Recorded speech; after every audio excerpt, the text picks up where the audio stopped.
Hello everyone, welcome back to our channel. आज हम बहुत ही इंटरेस्टिंग टॉपिक को कवर करने वाले हैं और वो टॉपिक है हमारा प्रेपोजिशन। प्रेपोजिशन में बहुत तरीके होते हैं। कभी हम प्रेपोजिशन को प्लेस के लिए यूज करते हैं तो कभी प्रेपोजिशन को मूवमेंट के लिए यूज करते हैं। तो बहुत सारे प्रेपोजिशन का यूज होता है। तो सबसे पहले हम प्रेपोजिशन ऑफ प्लेस की बात करेंगे कि किन किन प्रेपोजिशन का यूज किया जाता है। प्रेपोजिशन ऑफ प्लेस का सबसे पहला है ऑन। ऑन का यूज हम किस सिचुएशन में करेंगे? गाइस, मैं आपको पिक्चर और एग्जांपल के थ्रू समझाऊंगी ताकि आपको ये कॉन्सेप्ट बहुत ही अच्छे से क्लियर हो पाए। तो ऑन का यूज हम कब करते हैं किसी सेंटेंस में? जब देखिए यहाँ पर एक बॉक्स है, बॉक्स के ऊपर क्या है? कैट है। तो जब भी कोई चीज किसी चीज को टच किए हुए रहती है तो वहां पर ऑन का यूज करते हैं। तो बॉक्स को टच किए हुए उसके ऊपर कैट है तो हम बोलेंगे the cat is on the box, on the box. तो जब भी कोई चीज सतह से चिपकी हुई रहती है, टच करते हुए रहती है, तो वहां पे हम ऑन का यूज करते हैं। मान लो यहाँ पे एक वॉल है, वॉल में एक घड़ी यहाँ पे आपकी टंगी हुई है, तो ये भी वॉल को टच किए हुए है, सरफेस को ये टच किए हुए है। तो यहाँ पे हम बोलेंगे the clock is on the wall, the clock is on the wall, क्योंकि वो वॉल को टच किए हुए, क्लॉक जो है वो वॉल को टच किए हुए है। सरफेस, जब भी आप किसी भी सरफेस को टच कर रहे हो तो वहां पे आपको ऑन का यूज करना है।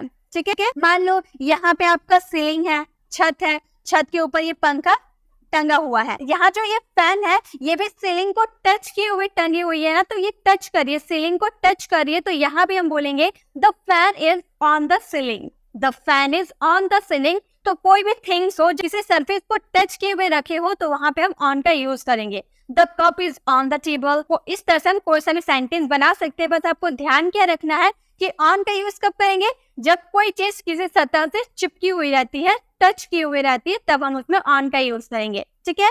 नेक्स्ट हमारा प्रपोजिशन है नेक्स्ट टू। नेक्स्ट टू का यूज हम कब करेंगे? तो यहाँ पे आप देख रहे होंगे, यहाँ पे एक बॉक्स है और यहाँ पे बिल्ली बैठी हुई है। तो जब भी किसी चीज के बगल में कोई चीज रखी हुई रहती है या फिर बिल्ली है बॉक्स के बगल में बैठी हुई है, इसलिए हम यहाँ पर नेक्स्ट टू का यूज करेंगे। तो बगल में बैठे रहना या फिर कोई भी वस्तु रहना, यहाँ पे बॉल ही मान लो, तो ये बॉक्स के बगल में रखा हुआ है ना, यानी कि यहाँ पर नेक्स्ट टू का यूज होगा। तो हम यहाँ सेंटेंस को बनाएंगे the cat is next to the box. जो बॉक्स है वो कैट के बगल में है। ठीक है? तो इस समय हम नेक्स्ट टू का यूज करेंगे। अब नेक्स्ट प्रीपोजिशन है हमारा बिटवीन। बिटवीन का यूज हम कब करेंगे और अमंग का यूज हम कब करेंगे? दोनों का मतलब होता है बीच में। तो जब भी आपको किसी चीज के बीच में रहने की बात करेंगे उसमें हम बिटवीन और अमंग दोनों का यूज करेंगे। लेकिन बात ये आती है कि बिटवीन का यूज कहाँ करना और अमंग का यूज कहाँ करना है। तो गाइस, बिटवीन का यूज करेंगे जब आप किसी दो वस्तु के बीच में जब आप हो तो वहां बिटवीन का यूज करेंगे। यहाँ पे देख रहे होंगे, यहाँ दो बॉक्स है, दो बॉक्स के बीच में कौन है? कैट है। तो यहाँ पे हम बिटवीन का यूज करेंगे। हम बोलेंगे the cat is between the boxes. जो बिल्ली है वो बॉक्सेस के बीच में बैठी हुई है। तो जब भी दो वस्तु के बीच में आप हो या फिर कोई वस्तु ही रखी हो, या दो आपको बॉक्स नजर आ रहा, दो बॉक्स के बीच में यहाँ पर बॉल है, तो यहाँ पे हम बोलेंगे the ball is between the boxes. ठीक है? तो जब भी दो वस्तु के बीच में कोई कुछ रखा हुआ रहता है तो वहां पे हम बिटवीन का यूज करेंगे। फिर अमंग का यूज कहाँ करेंगे? तो अमंग का यूज करेंगे जब दो से अधिक हो। यहाँ पे आपको दो से ज्यादा बॉक्सेस नजर आ रहे हैं ना, तो जब भी दो बॉक्सेस से ज्यादा बॉक्सेस हो तो वहां पे हम अमंग का यूज करेंगे। मान लो आप बहुत सारे बॉक्सेस के बीच में खड़े हो, मैंने आपको उसी समय कॉल किया और मैंने आपसे पूछा आप कहाँ हो, तो आप बोलोगे I am standing among the boxes. मैं बहुत सारे बॉक्सेस के बीच में खड़ा हूँ। तो बहुत सारे बॉक्सेस के बीच में आप होंगे, दो से ज्यादा बॉक्सेस होने चाहिए। ठीक है? दो से अगर ज्यादा हो, तीन हो, चार हो, पांच हो, बहुत सारे हो, तब आपको उसमें अमंग का यूज करना है। लेकिन अगर आप दो बॉक्सेस के बीच में खड़ा हो तो उसमें आप बिटवीन का यूज करेंगे। ठीक है? आई होप आपको समझ में आ रहा। तो यहाँ पे हम कैट के इन सेंटेंस को बनाएंगे the cat is among the boxes. यहाँ पे अमंग का यूज करेंगे क्योंकि दो नहीं, दो से ज्यादा बॉक्सेस के बीच में ये कैट है, तो इसमें हम अमंग का यूज करेंगे। तो बिटवीन और अमंग में यही डिफरेंस है कि बिटवीन हम दो वस्तुओं के बीच में रहेंगे तब बोलेंगे, और बहुत सारे वस्तुओं के बीच में अगर हम हो तो वहां पर अमंग का यूज करेंगे। ठीक है? तो यहाँ पे हमारा प्रपोजिशन क्लियर हो गया। नेक्स्ट प्रपोजिशन है हमारा अबव। अबव और बिलो का यूज कब करेंगे? जब आपको कोई चीज ऊपर रखी हुई रहती है तो वहां पे अबव का यूज करेंगे, और जब लेबल में कोई चीज नीचे रहती है तो वहां पे बिलो का यूज करते हैं। तो यहाँ पे आप देख रहे होंगे ये डॉग से ऊपर में ये कैट है, तो यहाँ पे हम अबव का यूज करेंगे, हम बोलेंगे the cat is above the dog, the cat is above the dog. ये जो कैट है ये डॉग से ऊपर में है, तो ऊपर में रहेगी तो वहां पे अबव का यूज करेंगे। और जब नीचे है, कौन नीचे है? डॉग, तो हम बोलेंगे the dog is below the cat, below the cat, the dog is below the cat. जो डॉग है वो कैट से नीचे में है। तो जब लेबल की, आप किसी चीज के लेबल की बात कर रहे हैं, लेबल में कोई चीज आपसे ऊंचाई पे हो तो वहां पे अबव का यूज कीजिएगा, और जब कोई चीज नीचे हो, आपकी लेबल से नीचे में हो, तो वहां पे बिलो का यूज कीजिएगा। ठीक है, नेक्स्ट प्रीपोजिशन है हमारा इन फ्रंट ऑफ और इन। यहाँ पे अभी हम सिर्फ प्रीपोजिशन ऑफ प्लेस की बात करें तो आप प्रीपोजिशन ऑफ प्लेस पे ही ध्यान दीजिएगा। इन फ्रंट ऑफ का यूज हम कब करेंगे? तो यहाँ पे आप फ्रंट देख कर ही आपको समझ में आ रहा है कि कोई चीज सामने हो तो हम उसमें इन फ्रंट ऑफ का यूज करेंगे। यहाँ तो आप पिक्चर देख रहे होंगे, यहाँ बॉक्स है, बॉक्स के सामने है, ये जो बिल्डिंग है बॉक्स के सामने है, तो यहाँ पे इन फ्रंट ऑफ का यूज करेंगे। मान लो आप सामने खड़े हो, आपके पीछे कोई कार खड़ी है, तो आप कार के सामने खड़े हो ना, तो वहां पे हम इन फ्रंट ऑफ का यूज करेंगे। कोई चीज सामने होगी, किसी चीज के सामने अगर आप होंगे तो वहां पे इन फ्रंट ऑफ का यूज करेंगे। हम बोलेंगे यहाँ पर the cat is in front of the box, the cat is in front of the box. ये जो कैट है वो बॉक्स के सामने में है। अब इन का यूज हम कहाँ करते हैं? इन का मतलब होता है किसी चीज के अंदर रहना। ये बॉक्स है, ये आपको खुला बॉक्स नजर आ रहा है, बॉक्स के अंदर ये बिल्ली है। अब अंदर में वो मूवमेंट कर रही है या कुछ भी कर सकती है, लेकिन वो बॉक्स के अंदर में है, तो वहां पे हम इन का यूज करेंगे। ठीक है, बॉक्स के अंदर में, पहले से ही वो अंदर में है वो चीज, तो उसमें इन का यूज करेंगे। मान लो यहाँ पर मान लो बॉक्स है और यहाँ पे बिल्ली बैठी हुई थी, यहाँ से जा रही है, तो यहाँ पे हम किसी अदर प्रीपोजिशन का यूज करेंगे, क्योंकि नीचे से बिल्ली मूवमेंट करके अंदर जा रही है, तो यहाँ इस सिचुएशन में आपको अलग प्रीपोजिशन का यूज करना है, जो मैं आपको आगे बताऊंगी। और यहाँ जो इन का यूज हम कब करेंगे? ये बॉक्स है और ऑलरेडी कैट जो है वो बॉक्स के अंदर में है, अंदर में वो मूवमेंट कर रही है या नहीं कर रही है उसकी मर्जी, लेकिन अंदर में ही है, वो पहले से ही अंदर में है, तो हम उस सिचुएशन में इन का यूज करेंगे। ठीक है, तो हम इस सिचुएशन में हम सेंटेंस बनाएंगे the cat is in the box, the cat is in the box. जो बिल्ली है वो बॉक्स के अंदर में है। ठीक है, तो इन फ्रंट ऑफ का यूज करेंगे, कोई चीज सामने रहेगा तब, और कोई चीज अंदर रहेगा, किसी चीज के अंदर इनक्लोज्ड एरिया में रहेगा, तो वहां पे हम इन का यूज करेंगे। नेक्स्ट प्रीपोजिशन ऑफ प्लेस का है नियर। नियर और फार फ्रॉम आपको सुन के समझ में आ रहा होगा, नियर और फार फ्रॉम का यूज हम कब करेंगे? जब कोई चीज सामने है, बॉक्स आपकी, बॉक्स और कैट सामने आमने सामने है, तो वहां पे नियर का यूज करेंगे। मान लो आप खड़े हो, आपके सामने में, ज्यादा दूर नहीं, सामने में एक कार खड़ी है, तो वहां पे आपको नियर का यूज करना है।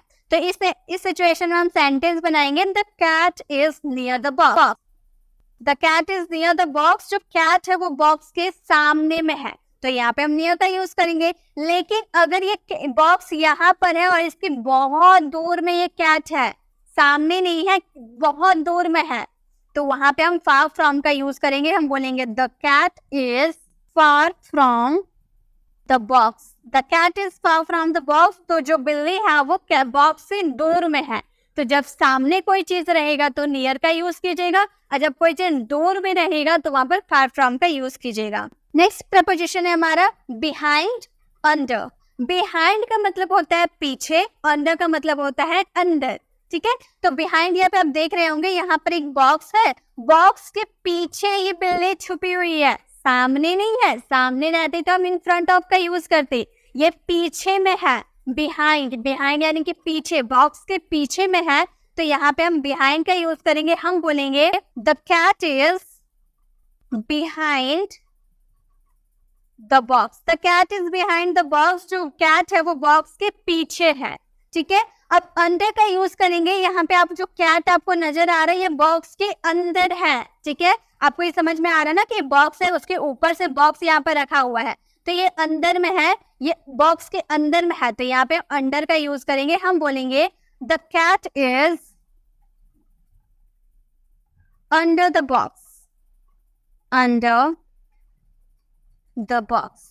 The cat is under the box, जो बिल्ली है वो बॉक्स के अंदर में है।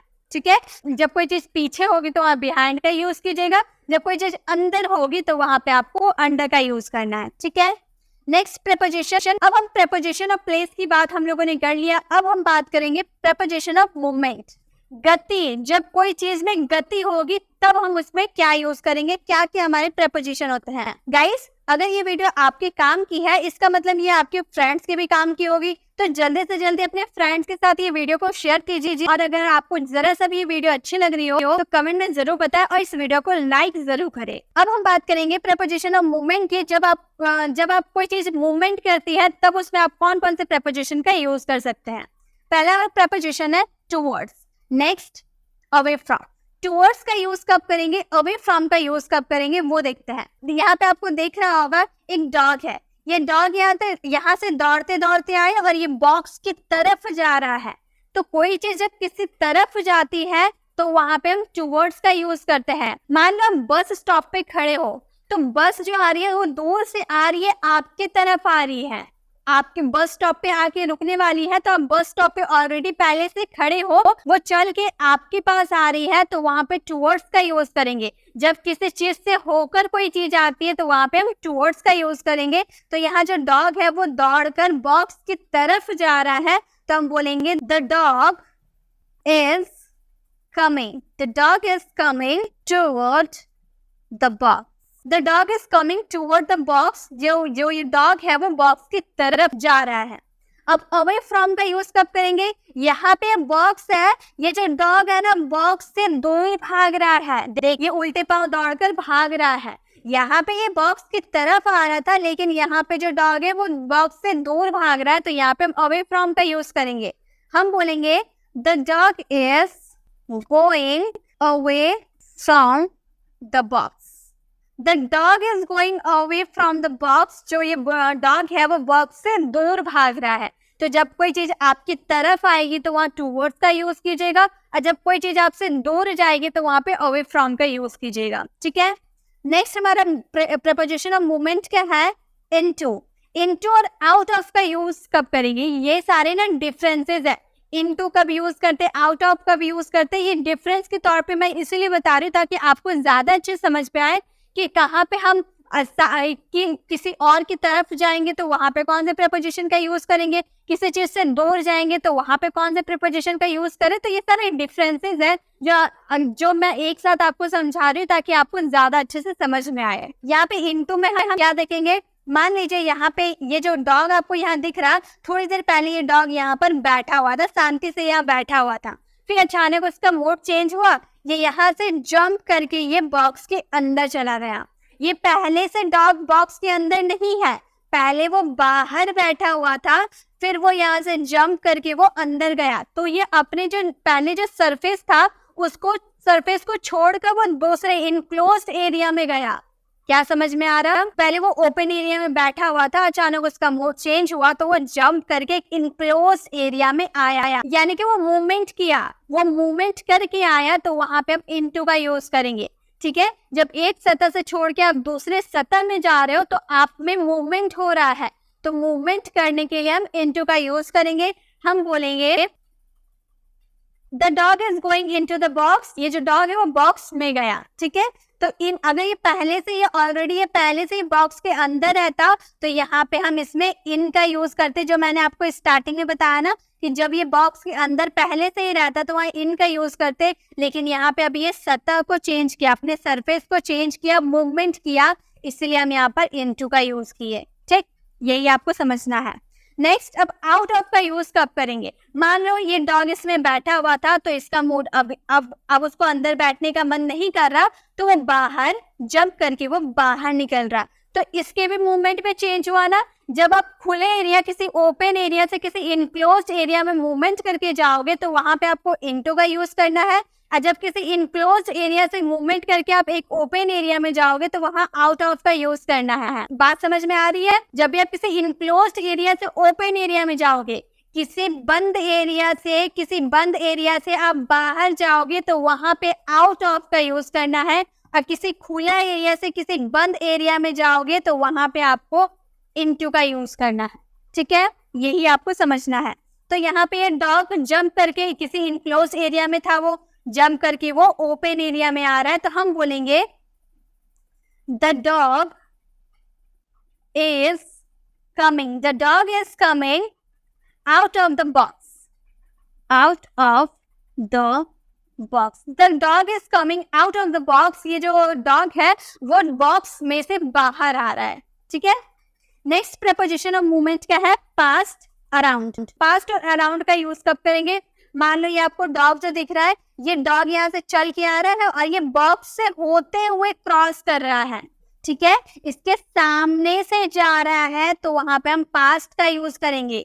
लेकिन मान लो ये डॉग है, ये ऐसे घूम फिर के ऐसे पूरा घूम घूम के गोल गोल घूम के जा रहा है, तो वहां पे हम अराउंड का यूज करेंगे। तो कोई चीज सीधा से होके आप जाइएगा, उसकी सीधाई में जाइएगा, वहाँ पास्ट का यूज कीजिएगा। लेकिन कहीं पे आप घूम घूम कर जा रहे हो तो वहां पर अराउंड का यूज कीजिएगा। तो पास्ट के लिए हम सेंटेंसेस को बनाएंगे, the dog is going, the dog is going past the box, past the box. ये जो बॉक्स से होते हुए आप जा रहे हो, ठीक है, हाँ, उसको क्रॉस करके आप जा रहे हो। लेकिन ये जो डॉग है ना, ये घूम फिर के जा रहा है, तो हम बोलेंगे the dog is going around the box. यहाँ पे अराउंड का यूज कर देंगे। The dog is going around the box, ये जो डॉग है ना, ये घूम फिर कर बॉक्स की तरफ जा रहा है। नेक्स्ट हमारा प्रपोजिशन है ऑन टू और ऑफ। ऑन टू का यूज कब करना है, ऑफ का यूज कब करना है, ये भी आप ध्यान दीजिए। तो देखिए ऑन टू और इन टू में भी आप फर्क देखिए। इन टू में मैंने आपको क्या बताया था, यहाँ बॉक्स था, यहाँ पे एक बिल्ली बैठी हुई थी, उसका मोड चेंज हुआ तो वो बॉक्स के अंदर चली गई। तो यहाँ भी आपका मूवमेंट चेंज हुआ ना, यहाँ भी आप सरफेस को चेंज करके गए। ऑन टू में क्या है, यहाँ पे डॉग बैठा हुआ था, फिर इसका मोड चेंज हुआ तो ये भी ऊपर चला गया, ये भी अपना सरफेस को चेंज किया। तो इन दोनों में फर्क क्या है, ऑन टू में और इन टू में फर्क क्या है? दोनों में तो सरफेस को चेंज कर रहा है, एक जगह से दूसरी जगह मूवमेंट करके जा रहा है। तो दोनों में डिफरेंस क्या है? बहुत बड़ा डिफरेंस है। क्या डिफरेंस है? इन टू में क्या था, किसी ओपन एरिया से वो किसी इनक्लोज्ड एरिया में जा रहा था, ओपन एरिया से मूवमेंट चेंज करके वो इनक्लोज्ड एरिया में जा रहा था। लेकिन ऑन टू में आप ओपन एरिया में हो और ओपन एरिया में ही जा रहे हो। यहाँ पर टेबल थोड़ी ना एक बंद एरिया है, इनक्लोज्ड एरिया मैंने ऐसा तो नहीं बताया, ये पूरा ओपन एरिया है। तो आप किसी सरफेस को चेंज तो कर रहे हो, लेकिन ओपन एरिया में जा रहे हो, तो वहां पे आपको ऑन टू का यूज करना है, ठीक है। तो इनटू और ऑन टू में यही डिफरेंस है। ऑफ का यूज कब करेंगे? ये डॉग ऑलरेडी पहले से इस पे बैठा हुआ था, अब इसका मूड चेंज हुआ, ये नीचे आ गया, ये भी अपना सरफेस को चेंज किया। आउट ऑफ में क्या था? आउट ऑफ में भी ऐसा ही था, ये बॉक्स के अंदर बिल्ली बैठी हुई थी, इसका मूड चेंज हुआ तो ये बाहर आ गई। तो यहाँ भी क्या था, आप इनक्लोज्ड एरिया से उछलकर बाहर आए। और ऑफ में क्या है, आप किसी ओपन एरिया से जंप करके नीचे आ रहे हो, ओपन एरिया में ही आ रहे हो। तो बहुत डिफरेंस है। प्रेपोजिशन जो है ना, बहुत ही कंफ्यूजन करने वाला है, तो आप मेरी बातों को ध्यान से सुनिए। जब भी आप किसी ओपन एरिया से किसी इनक्लोज एरिया में जाओगे तो वहां पे आपको इनटू का यूज करना है, और जब आप किसी ओपन एरिया से ओपन एरिया में ही जा रहे हो तो वहां पे ऑन टू का यूज करना है। जब आप किसी इनक्लोज्ड एरिया से किसी ओपन एरिया में जा रहे हो तो वहां पे आपको आउट ऑफ का यूज करना है। लेकिन अगर आप ओपन एरिया से ओपन एरिया में ही जा रहे हो तो वहां पे ऑफ का यूज करना है, ठीक है। ये सारे डिफरेंसेस आपको ध्यान से समझना है। अगर एक बार में नहीं समझ में आ रहा तो आप दूसरी बार भी देखो वीडियो को, क्योंकि प्रेपोजिशन होता है ना, बहुत ही कंफ्यूजन करने वाले टॉपिक होता है। तो आप इसे ध्यान से देखिए। इंग्लिश स्पीकिंग की बात करें या फिर रिटन इंग्लिश की बात करें, सभी में प्रेपोजिशन की बहुत ही जरूरत पड़ती है, तो आप इसे ध्यान से समझिए। तो यहाँ पे ये डॉग जंप करके ऊपर गई, तो इसका हम सेंटेंस बनाएंगे, the dog jumped, the dog jumped onto the table, onto the table। और इसका सेंटेंस बनाएंगे, the dog jumped off the table, off the table। तो ये उछल, यहाँ पर उछल कर डॉग ऊपर गया, यहाँ पे डॉग जंप करके नीचे आया। ठीक है, तो ये भी ऑन टू ऑफ समझ में आ गया। नेक्स्ट प्रपोजिशन है हमारा अंडर ओवर। अंडर का मतलब भी समझ में आ गया, अंदर। अभी मैंने इससे पहले भी आपको अंडर बताया था ना। प्रपोजिशन ऑफ प्लेस में भी हम अंडर का यूज करते हैं, प्रपोजिशन ऑफ मूवमेंट में भी हम अंडर का यूज करते हैं। ठीक है, तो कोई चीज अगर नीचे होगी, किसी चीज के नीचे होगी, तो वहां पे हम अंडर का यूज करेंगे। तो हम इसका सेंटेंस बनाएंगे, the dog is under the table. The dog is under the table. यहाँ पे ओवर का यूज कब करेंगे? मान लीजिए डॉग यहाँ थे, ये डॉग जंप करके इस तरफ जा रही है, मतलब ये किसी चीज को टच नहीं कर रही है, ये टेबल को टच नहीं की, ये जंप करके यहाँ से इस पार आ रही है, तो वहां पे ओवर का यूज करेंगे। टच नहीं कर रहे हैं आप। मान लो आप खड़े हो, किसी गार्डन में खड़े हो, आपके ऊपर से हेलीकॉप्टर जा रहा है, तो हेलीकॉप्टर आपके सर को टच करते हुए तो नहीं जा रहा, आपके ऊपर से वो जा रहा है, तो वहां पे आपको ओवर का यूज करना है। आप किसी गार्डन में खड़े हो, तो आपके ऊपर से बर्ड फ्लाई करके जा रही है, तो क्या वो आपके सर को टच करते हुए जा रही है? नहीं, वो आपके सर के ऊपर से तो जा रही है, लेकिन आपके सर को टच नहीं कर रही है, तो वहां पे ओवर का यूज करना है। तो यहाँ पे ये जो डॉग है ना, ये टेबल को टच नहीं करेगा, ये ऊपर से जाएगा, तो हम बोलेंगे the dog jumped over the table. The dog jumped over the table. जो डॉग है वो टेबल के ऊपर से कूदा। नेक्स्ट हमारा प्रपोजिशन है अप डाउन। अप डाउन बहुत ही ज्यादा इजी होता है। अप यानी कि ऊपर, डाउन यानी कि नीचे। यहाँ पे आपको दिख रहा होगा, ये जो गर्ल है ये सीढ़ी के ऊपर जा रही है, अप कर रही है। ठीक है, अप द स्टेयर्स, तो हम बोलेंगे the girl is going up the stairs. Stairs यानी कि सीढ़ी। ठीक है, स्टेयर्स यानी कि सीढ़ी। तो ये जो गर्ल है ये सीढ़ी के ऊपर जा रही है, ऊपर जाने के लिए अप। और यहाँ जो आपको गर्ल नजर आ रही है सीढ़ी से नीचे आ रही है, तो हम बोलेंगे the girl is going down the stairs. ये जो गर्ल है वो सीढ़ी से नीचे आ रही है, तो ऊपर जाने के लिए अप, नीचे आने के लिए डाउन। ये समझ में आ गया। नेक्स्ट प्रपोजिशन है अलोंग अक्रॉस। अलोंग का यूज कब करेंगे, अक्रॉस का यूज कब करेंगे, वो समझते हैं। यहाँ पे एक रोड है, आपको दिख रहा है ये रोड है। ये जो बॉय है ना, ये जो लड़का है, ये रोड के सीधा सीधा चल रहा है। ठीक है, रोड के सीधा सीधा चल रहा है, ये इधर उधर मुड़ नहीं रहा है, ये रोड के सीधा सीधा चल रहा है। तो हम बोलेंगे the boy is coming across the road. मतलब ये जो लड़का है वो रोड के सीधा सीधा आ रहा है, इधर उधर घूम नहीं रहा, वो सीधा सीधा रोड के आ रहा है। लेकिन ये जो लड़का है ना, ये रोड के इस तरफ से उस तरफ जा रहा है, ये रोड के सीधा सीधा नहीं चल रहा, ये रोड के इस तरफ से उस तरफ जा रहा है। तो हम बोलेंगे the boy is going across the road. Across the road, the boy is going across the road. ये जो बॉय है ये इधर से इधर जा रहा है, इसलिए अक्रॉस का यूज किए हैं। नेक्स्ट प्रपोजिशन है हमारा थ्रू। थ्रू का यूज हम कब करते हैं? थ्रू का मतलब होता है से, लेकिन हिंदी मीनिंग से हम कोई भी प्रपोजिशन को नहीं सीख सकते, हम उसके रियल सेंस को समझते हैं। थ्रू का यूज हम तब करते हैं जब आप एक चीज से होते हुए किसी चीज में जाते हो। यहाँ पे आपको एक पाइप नजर आ रहा है और यहाँ पे एक बेबी है। ये जो बेबी है ना, ये पाइप से होते हुए अंदर, पाइप से अंदर होते हुए इधर आएगा, यानी कि वो किसी चीज से होते हुए आएगा, तो वहां पे थ्रू का यूज करेंगे। हम बोलेंगे the baby is going through the pipe. The baby is going through the pipe. ये जो बेबी है ना, ये पाइप से होते हुए इधर आएगी, तो यहाँ पे हम थ्रू का यूज करेंगे। जैसे यहाँ पे एक टर्नल रहता, टर्नल से होते हुए एक कार, यहाँ से कार क्रॉस करता है, तो हम बोलते हैं the car is going through the tunnel. The car is going through the tunnel, मतलब टर्नल से होते हुए कार क्रॉस किया।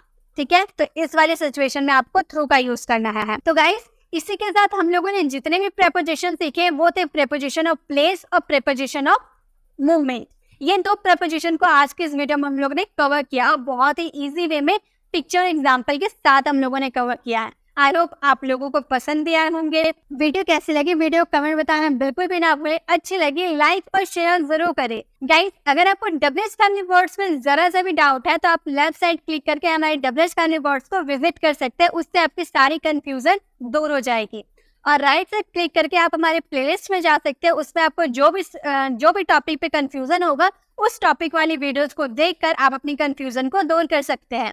अगर आप हमारे चैनल पर नए हैं, अभी तक हमारे चैनल को सब्सक्राइब नहीं किए, तो सब्सक्राइब का बेल आइकन जरूर क्लिक कीजिएगा ताकि आप हमारी कोई भी वीडियोस को मिस ना करें। मिलते हैं नेक्स्ट वीडियो में, तब तक के लिए कीप लर्निंग।